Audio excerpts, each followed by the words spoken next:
Ladies and gentlemen, I am Paul, U.S. Army combat veteran, and today we're going to be checking out some leaked combat footage from the Russian Ministry of Defense. This is, of course, supposedly Russian paratroopers defending against Ukrainian tanks. And we're going to be breaking down just how Russia might finally be starting to catch up to Ukrainian technology. Let's get into it. Never thought you'd hear me say those words, right? Russia, of course, being a much more developed and industrial country than Ukraine, but Ukraine's investment in countering Russian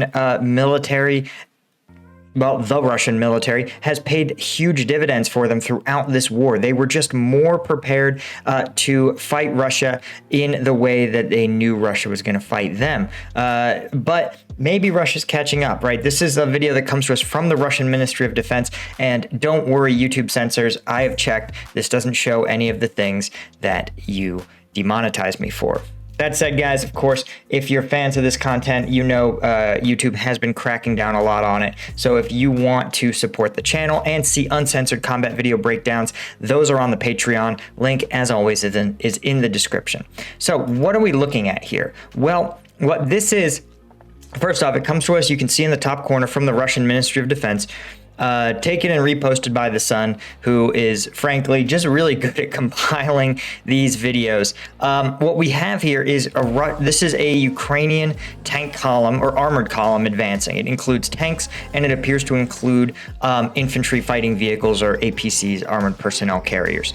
So this is, while it looks like just a straight armored column, there are going to be infantry in this column. Now you're going to notice that they are driving in a perfectly straight line, and doctrinally this is considered suboptimal a little bit, but the reason they're doing this is that they are probably doing this to counter mines, right? This way, if they drive through this field and they all stay in each other's tracks, if they hit a mine, right, they know they're less likely to hit a mine because the lead vehicle hasn't. So you've reduced your risk. Instead of each vehicle taking its own independent course through the minefield and each vehicle being a separate sort of risk entity, you've only got one, your lead vehicle, taking the risk, and all the other ones are following. Right? But you can see they're being observed by a drone. And you may notice from this looks like a different drone than what we're used to seeing in these drone videos. And that's why you can see the image is a lot grainier, but it appears to have some sort of a targeting mechanism. You can even see here, it almost looks like there's a second designator.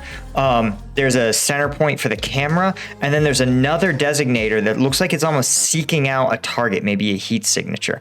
So you can see the lead tank is engaging Russian forces, and the other armored vehicles are following in suit. And again, I'm not really clear what I think this is. Okay, so here we're starting to see some counter engagement, right? This is an anti-tank weapon. Looks like it was deployed by Russian forces, maybe somewhere around here in sort of an ambush. But so the lead tank is taking a hit. Let's see how their battle buddies respond to it. You can see they're starting to deploy. It looks like there's maybe it looks like they are starting to deploy in a combat formation. You can see someone's turned off here, right? This would be a standard battle drill, right? You know there's enemy in this area, so you're going to flank around and try to flank them from the side. Right, here is another shot of an armored vehicle. Their infantry are dismounting, getting into a covered position, possibly to try to push against any ground forces in the area. Again, your idea, the best way doctrinally to counter an ambush like this, there's two kinds of ambushes: near ambushes and far ambushes. Near are ones where the enemy is extremely close to you, usually considered within like hand grenade range. And then there's far ambushes, which are, you know, more than 50 meters from the enemy. And in this case, you're probably looking at a far ambush, right? Simply because the anti-tank weapons don't really arm that close. And so what you're going to do, their classic response is that the forces being ambushed are going to push through the kill zone. They're not going to linger in the area where the enemy is most able to target them. Next, the rear element of that ambush is going to become a maneuver element. They're going to start to maneuver on the enemy and operate as an assault element. You saw that when we started to see those trail vehicles flanking around. You also are probably seeing that when these dismounted infantry get out of this vehicle here. Right, dismounted infantry, of course, can't do much good. Sorry, let me make sure you guys can see that. The dismounted infantry getting out of this vehicle, right, probably getting to cover and concealed position, but also probably trying to get a flank on wherever the Russian anti-armor teams are located.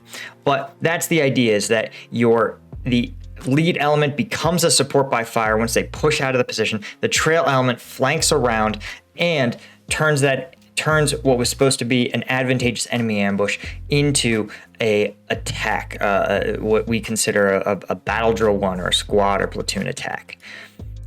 But what's interesting is that, of course, you see Russia has this drone. Okay, I really suspect, what I think this is actually, is an Iranian drone that's finally made it to the operational field. The reason I think this is because it's obvious. It seems to be flying much higher than commercial UAVs, and it seems to have some sort of targeting mechanism. And you can see here on the news, Iran has sent shipments of their UAVs. Let's see, it said the cargo planes left Iran 10 days ago as of August 29th. So it's been about a month. That makes sense to get their operators up to speed, work out the bugs, and get them into combat. So that sounds about right. But of course, they said there were some bugs in the system, that the Russians really weren't very happy with the quality, and they were MHGR 6 and Shahad series drones. These are armed drones that are capable of engaging military targets, and they carry ordnance, right? Let's see, the Shahad 129. So this looks like it's modeled almost exactly after a American Reaper drone. You can even see here how it's armed with some missile system. So I suspect that that's what this drone is, or another Iranian model of drone. And that's what's enabling them to not just observe these tanks. So that may be what they're using this for. This may just be engaging in observation, but it really seems like, based on the fact that so many of these tanks end up being taken out, that you end up with, it's probably a combat drone. And you can see here, right, they obviously have commercial drones in the area, right, that are giving much higher quality overhead footage. Again, I hope you guys are seeing here that when we talk about the way that Ukrainians have been using these drones for some time, they've been using Turkish Bakatar drones, which have one big advantage over the Iranian drones, and that's that the Turks have been using them in their operations against the PKK for years. They've worked out the kinks. They understand how to use these drones as combat tools, and so what they're sending to the Ukrainians was actually something that had been through a lot of trials by fire, literal combat trials, whereas the Iranian drones, obviously, they're still working out the kinks, and this is probably why we're only seeing the Russians now start to turn the tables and use their own armed combat drones against armored forces. It can be tough. It's really tough to do an advance when you don't control the airspace, and this is an illustration of why. This is why we've talked about the fact that it's really troubling for Russia that their air force is basically grounded and that they are not able to dominate the airspace. But you guys can see why in the U.S. doctrine, the first thing the U.S. does when engaging another country is take over the airspace, because it means that everything else you do is just so vulnerable. Again, I don't even know for sure if drones this small can be taken out with man-portable air defense systems, but you can see, yep, this is Ukrainian airborne forces. I think Ukrainian Airborne Forces, Ukrainian Marines. Don't worry, YouTube. This is just a uniform. See, it's just their stuff, right? That they just sort of, were in the vehicle and quickly got out. But yeah, you can see the outcome of this advance. But again, I hope you guys understand that, you know, when I report things in like the big picture sense, it's not necessarily, I look at these big pictures about who's winning, who's losing, but that doesn't tell us about the individual engagements, right? For all the trouble Russia has, they're still a fighting force, right? They still are in Ukraine. And this is what we talk about. Even in victories, there's going to be defeats like this, and there's going to be hard fought battles. And I also want to point out, it's not totally clear that this was part of a larger defeat.